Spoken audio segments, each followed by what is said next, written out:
하나님 말씀 창세기 2장입니다. 창세기 2장 1절에서 끝절까지 말씀 교독합니다. 1절 말씀 제가 먼저 받들어 봉독드립니다. 천지와 만물이 다 이루니라.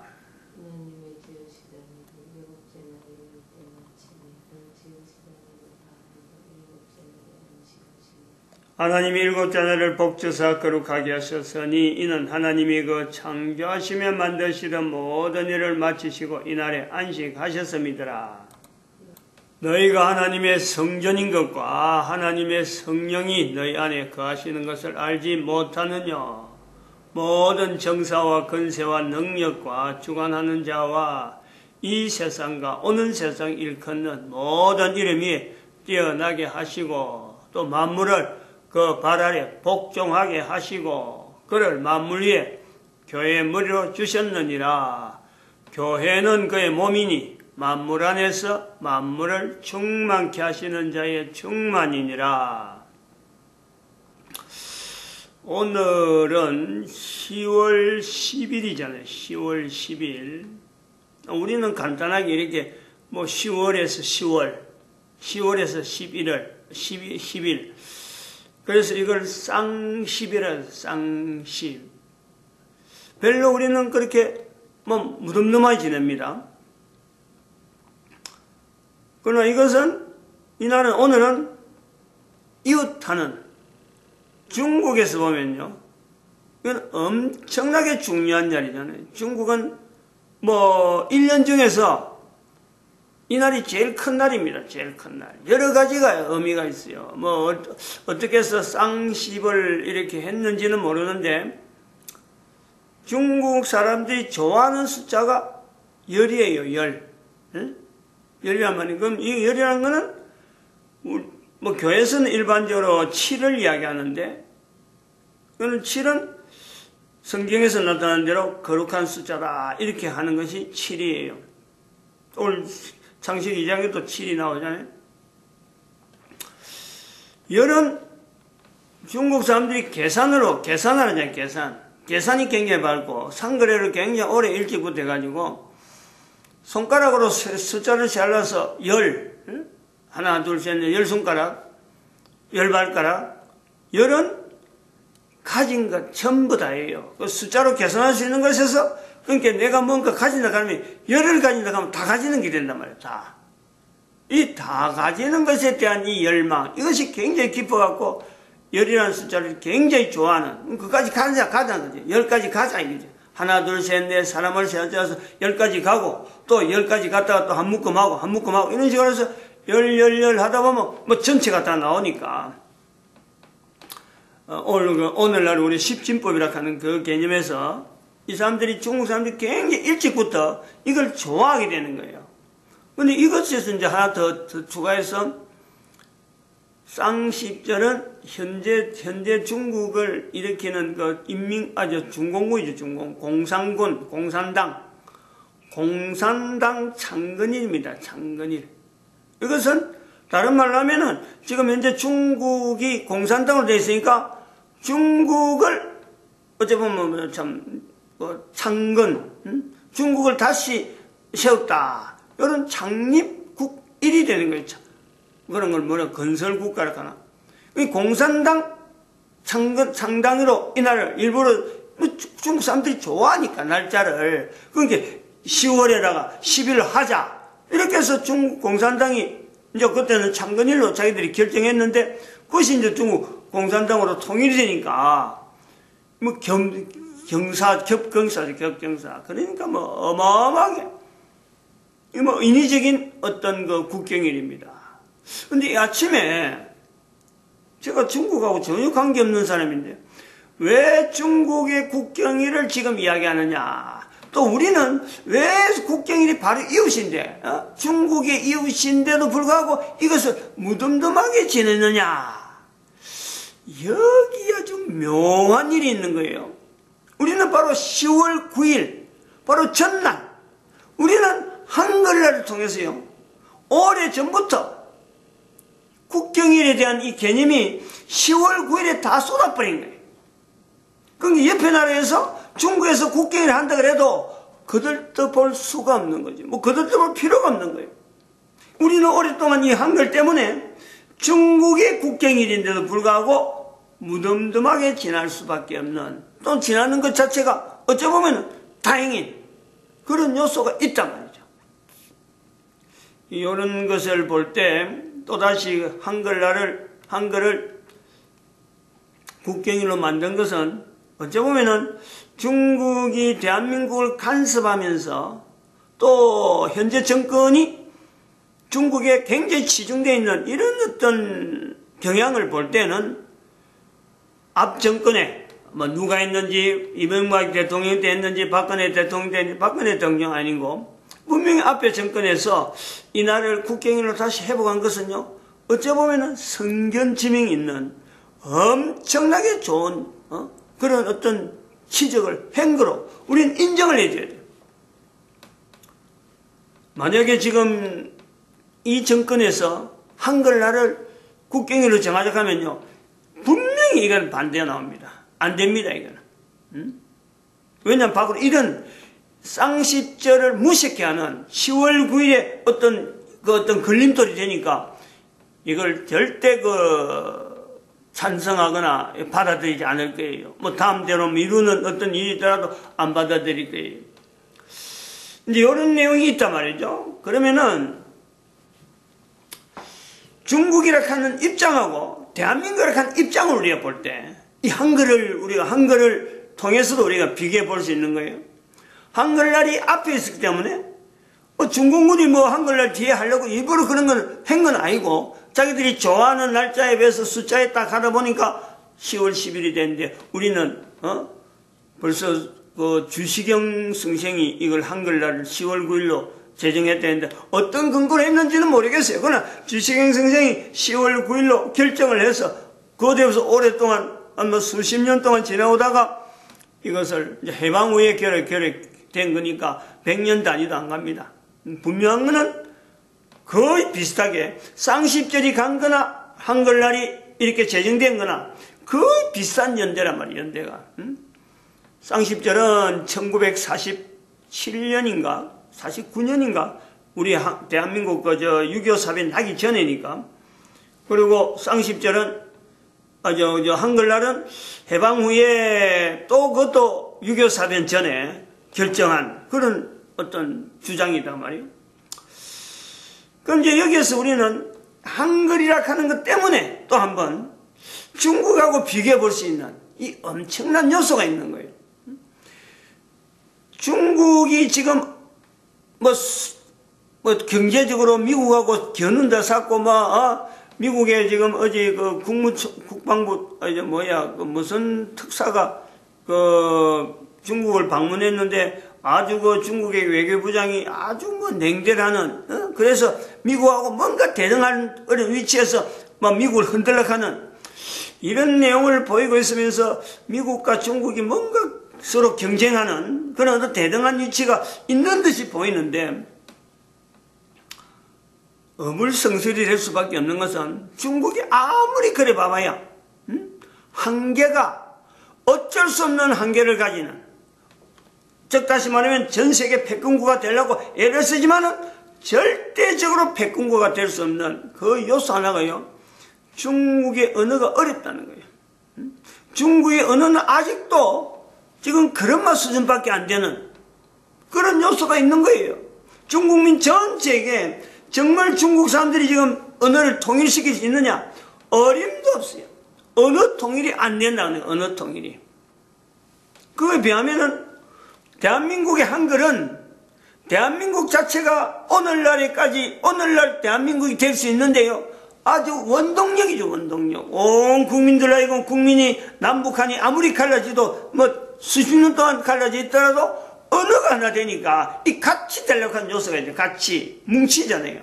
언어가 같으니까 뗄래야 뗄 수 없는 내용이 다른 민족으로 다른 국가로 분리할 수 없는 것이 이 언어가 한글로 지금 통일되어 있어요. 이 힘이 있단 말이에요. 그러니까 언젠가는 남북이 남에서 북으로 가든지 북에서 남으로 오든지 어떻게 하든지 이게 통일될 수밖에 없는 요소가 이게 한글에 한글. 언어가 같다는 거 아니에요. 이 언어가 같은 것에 대해서 중국은 한국한테 밀리는 거예요. 조그마한 땅덩이지만은 이 조그만 땅덩이라도 한글이라고 하는 전 세계에서 쓰기가 가장 편하고 기록하기는 너무 편하고 가장 조직적으로 만들어져 있는 글자가 되다 보니까 언어 면에서요 떨어지기도 한참 후계민족, 한참 미개민족 중국은. 왜냐면 큰 땅덩어리만 주장하고 있으니까 우리는 이거 전부 다 가져야 되겠다. 이게 열이다. 현재 통일하고 있는 여기 열이다. 또 앞으로 이걸 열을 해서 전 세계를 열로 만들자. 열은 많이 가지는 것에 열중되어 있는 민족적인, 국가적인, 국민적인, 전체적인 어떤 개념이 숫자에서 통해서 무조건 많이 가진 쪽을 하다 보니까 막 자꾸 옆에 있는 나라를 막고 뭐고 옆에 있는 나라 뭐고 자기 나라 어느 통일이 안 되는 것은 전혀 생각질 안 하고 지금 막 이렇게 모으는데 혈안이 돼 있고 또 높은데 올라서는데 혈안이 돼 있는 이런 요소가 있다. 그럼 여기 한글이 분명히 중국 앞에 앞서 있으면서 한국이 중국을 선도하는 그 위치에 있는 거예요. 우리 국민들이 그걸 몰라서 그렇지. 개개인이 이걸 인식하지 못해서 그렇지. 결국에는 중국은 한국에서 중국이 영향을 받게 돼 있지. 중국의 영향을 한국은 안 받는다. 여기 분명하게요. 한글에 나오는 언어에서 나오는 아무리 중국이 한국을 대한민국을 뭐 작다고 막 수용하려고 해도 한글 쓰는 사람이 중국에 막 퍼져가지고 하나로 만들어놔 버리면 중국은 산산조각 돼요. 산산조각. 왜냐하면 한글의 언어가 들어가 버리면은 지금까지 전 세계가 하지 못했던 중국 자체를 붕괴시키는 데는요, 이 한글이 가지고 있는 이 힘이 원자폭탄보다 겁나는 거예요. 무서운 거예요. 중국에 수많은 자치구가 있어도 한족 자치구는 한글을 계속 쓰는 거예요. 한글을. 그리고 대한민국이 이렇게 발전되어 있는데 그 사람들이 중국말을 기어코 쓸 이유가 없는 거예요. 그런데 이 한국 사람이 한국에 만약에 중국한테 흡수되어갖고 들어가 버렸다. 중국은 산산조각이 난다. 언어 때문에 쉬운 언어. 대한민국은 너무 쉽기 때문에 어느 나라 가든지요. 이게 정착이 될 수 있고 그 언어를 각 나라 언어를 그 나라 언어에서 한글로 보급시킬 수 있는 이런 요소는 잠재적으로 가지고 있다. 경제 대국이고 뭐 이런 대국 갖고 비교할 것이 아니라 우리가 가지고 있는 한글이라고 하는 이 요소가요. 얼마나 무서운 다른 나라에 비하면 그런 거예요. 다른 나라에 비하면 이거는 뭐 침투한다 말도 안 하고 그냥 가서 언어를 점령해버리는 어마어마한 힘이 있는 이런 내용이 있다. 그래서 10월 9일이 10월 10일에 앞선 이 요소에서 한글날이 국경일이 된 것이 얼마나 다행스러운 건가. 이런 요소가 있단 말이죠. 만약에 10월 10일이 중국은 어차피 됐는데 우리가 10월 11일에 했다 하면 우리 한글날이요 국가적인 또 국제적인 이런 어떤 명절이라든지 이런 개념을 했을 때 이게 식상한단 말이에요. 식상하죠. 벌써 국경일 뭐 중국이 먼저 분국했는데 그 다음날 우리가 떡 나서서 한글날 이래 하는 거하고 그 전에 한글날 하고 쌍십절이 있는 거하고는 이 개념이 다른 거죠. 근데 여기에서 이런 개념에서 하나를 추가해야 될 게 어제하고 오늘 이제 추가해야 될 내용이 여기서 주장한 내용이 한글날에 추수감사절 하자 이런 거 아니에요. 추수감사절. 이게 그냥 우연히 된 거냐? 추수감사절은 그야말로 미국에서 추수감사절이라는 단어만 나오면은 교회 안에서도 지금 거부하는 거죠. 교회 안에서도 속기로 말하면 미국을 싫어하는 사람들, 미국을 싫어하는 사람들은 목회자들 중에서도 추수감사절 어떡하든지 이걸 말해 다르게 추수감사절 아닌 미국에서 나온 이 내용을 빼버리려고 하는 이런 요소가 얼마나 많은지 몰라요. 11월 셋째 주 했다가 11월 첫째 했다가 이 추수감사절 이제 뭐 다른 말로 해야 된다 하고 막 이러는 거죠. 근데 우리가 추석이 있는데 왜 추수감사절 해야 되느냐? 이렇게 해서 추석하고 막 섞어버려가는 이런 표현들을 한단 말이죠. 그거는 다름이 아니라 미국에 대한 거부 때문에 그런 거예요. 미국에 대해서 중국을 취향하는, 가까이 있는 중국이 우리 이웃이지 멀리 있는 태평양 건너 미국이 우리 이웃이냐, 그런 것이 교회 안에 있단 말이에요. 여기 추수감사절이라고 하는 단어, 그리고 쌍십절 뒤에 나오는 11월 달이니까 추수감사절이 이제는 뭐 새삼절 이렇게 농사 많이 짓는 것도 아니고, 옛날에 농경시대나 추수감사라는 거지 지금 뭐 하냐 되느냐 새삼스럽다. 실제 성경에도 있지만은 성경시대는 그건 과거의 시대지 요즘은 없다, 없을 수도 있다. 이렇게 해서 추수감사절을 무마시키는, 저하시키는 요소가 있단 말이죠. 바로 이런 내용에서도 이 추수감사절을 10월 9일로 연결해서 하는 거는요, 대단히 의미가 있다. 대단히 의미가 있다. 미국의 색깔을, 미국이 아니다, 이제. 미국 때문에 우리가 추수감사절을 하는 게 아니라, 한글날이라 하는 이 내용에서 추수감사절을 우리가 결정하는 여기에는 이제 제가 설명하려고 하는 내용을 추가로 하면 된단 말이죠. 어제는 이 내용을 이야기 안 했는데, 어제 아침에는 사실은 뭐 이게 한글날하고 추수감사절 설명하는 것만, 합하는 것만 해도 시간이 뭐 그냥 넘어가 버리는데, 왜 어제 아침에 그럼 제 개인이 이 추수감사절을 한글로 했으면 좋겠다 하고 왜 생각을 했느냐, 요 연결을 딱 연결한 거면 어제는 이야기했는데 왜 연결을 하게 됐느냐, 어저께 그래 기도하면서 그런 내용이 있었어요. 어제 아침에 기도를 이렇게 예배 전에 기도하는데, 잠깐 기도하는데, 지금 우리가 교회 노동시장 개입이라든지, 또 지금 낮은 자리 근로자, 낮은 자리 공동체 해가지고 지금 넘어오는 큰 프로젝트. 다시 말하면 앞으로 교회가 전 인류를 어떻게 하면은 참 옳은 데를 인도하는데, 이 노동시장이라고 하는 환경을 두고 모든 사람이 직장을 겨냥하고 취업을 좀 바라보고 나아가는 이런 환경이 된 점에, 경제는 경제들 어렵다 하는 이런 점에 이 교회라는 이름이, 교회라는 내용이 어떻게 하면 이게서 선도적인 역할로 바르게 인도할 수 있는 그런 구조로 나타낼 수 있는 모델이 없을까? 오래전부터 이거는 고민하는 문제인데, 그래서 이런 구조로 이런 식으로 접근할까, 저런 식으로 접근할까 하던 그 오래된 내용이 있었어요. 하루 이틀 되어진 것도 아니고 1, 2년도 아닙니다, 이거는. 굉장히 오래전부터 시작된, 2006년도부터 시작됐다 봐도 과언이 아닐 정도로 굉장히 오래전 구체적으로 차근차근히 준비해오던 그런 내용인데, 거기요, 어제 아침에 틀이 나왔다니, 어제 아침에. 제 개인적으로, 요 방법이면 되는구나 하는 분명한 틀이 나왔어요, 어제 아침에. 기도하기 전에. 그래서 기도하면서 엎드리면서 이것은 바로 지금까지의 고민하던, 농사 짓는다면 농사진 입장에서는 이게 바로 추수로구나. 추수한 느낌을 어제 받은 거예요.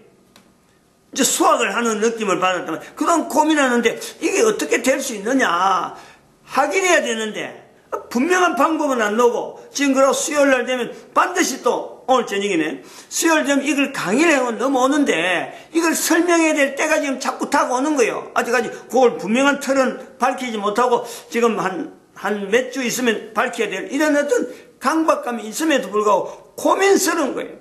아무리 잘해도 이게 세월이 지나면 변질될 텐데 이런 고민도 있고, 그냥 혼자 주창만 해고 끝나야 되는 게 아니라 분명히 뭔가 시작점을 보여야 되는 이런 어떤 여러 가지 부분의 강박감이 있는데, 어제 아침에 이 틀이 완전히 그야말로 사람이 지금까지 생각한 것에서는 그야말로 최선의 내용이 딱 틀이 잡힌 거예요. 그렇게 그 마음이 있으니까 이걸 어떻게 오늘은 뭔가 표시를 해야 되는데, 이날 어떤 표시해야 되는데, 이게 바로 사도 바울이 교회를 이야기한 그런 것처럼 나름대로 어떤 성령의 감동인데, 이걸 어떻게 표현할까? 마침 한글날이더라고.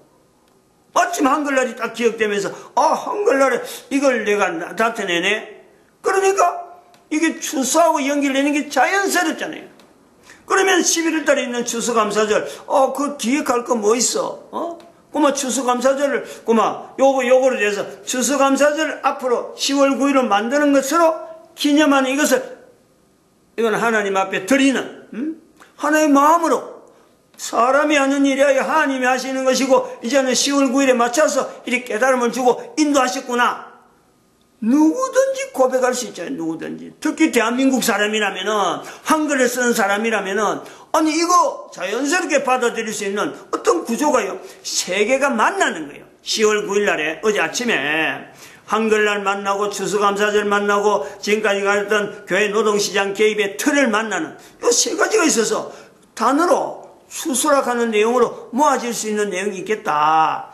그래서 어제 발표를 하는 거죠. 발표를 해보고 나서 어제는 들떠서 발표했는데 다음날 오늘 되는 거 보니까 오늘이 쌍십절이라. 쌍십절. 그래서 아침에 서두에 쌍십절에 대한 개념과 중국에 대한 개념, 한글과 한글과 또 중국의 어떤 앞으로 상황, 여기에 대한 내용을 같이 버무려서 어제의 이야기를 곁들여서 하는 거죠.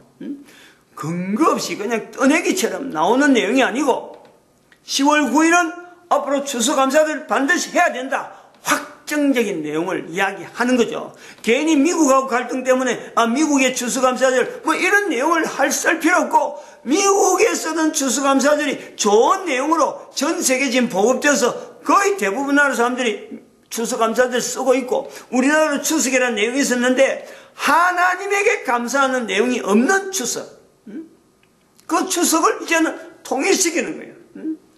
한글날에 괜히 추석해갖고 옛날에는 이중 과세가 있었는데 이중으로 해갖고 추석 따로 하고 또 한글날 따로 이렇게 날짜를 해서 사람들 근로한 날짜를 줄이는 게 아니라 이걸 합치는 거예요. 합쳐서 한글날에 아예 추석적인 개념을 해서 중국이 쌍십절로 해가지고 돌아다닐 적에 우리는 추석이라 하는 개념에서 2박 3일 3일간 휴무, 이렇게 해서 한글날을 아예 고정적으로 기념하고 추석하고 같이 추석의 날짜가 애매하게 그리 있는 거를 음력 8월로 갈 거 아니라 아예 10월 9일로 결정해나면은 이게 여러 가지 참 국민들의 정서도 그렇고 또 노동 현장에도 지금 노동 현장이 지금 얼마나 어려운 거예요.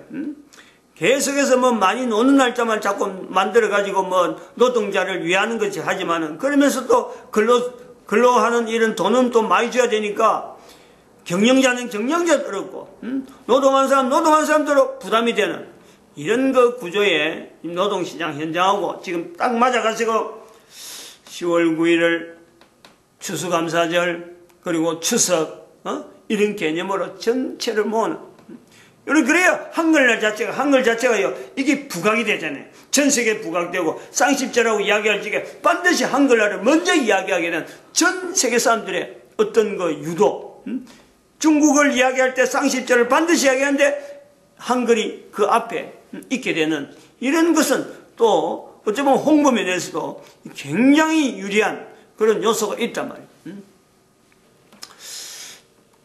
요 내용을 오늘 요래하면서 대한민국의 한글날과 또 추수감사절 그리고 교회 노동시장의 개입이라고 하는 이 내용이 이제 대한민국도 추석이라고 하는 이 개념도 이제는 변화되어지면서 10월 9일 한글을 참 이 전 세계 알림이고, 또 한글을 통해서 전 세계 모든 언어들이 한글로 통일되어지는데 쓰임 받기를 바라는 이런 참 5가지 구조의 간절함이 섞여 있는 요소가 있다 이래 보고, 이것은 사도 바울이 교회라고 하는 표현을 써서 2000년이 지난 뒤에 이렇게 결론이 나듯이 증거가 되어야지, 이거는 반드시 한 해 두 해 10년 100년 이래 지나면요, 전 세계 가운데 이 표현의 의미가 전달되어져서 기억되는 한글, 또 한글을 지향하는 모든 인류가 되어지기를 소망해 봅니다. 기도드립니다. 할렐루야.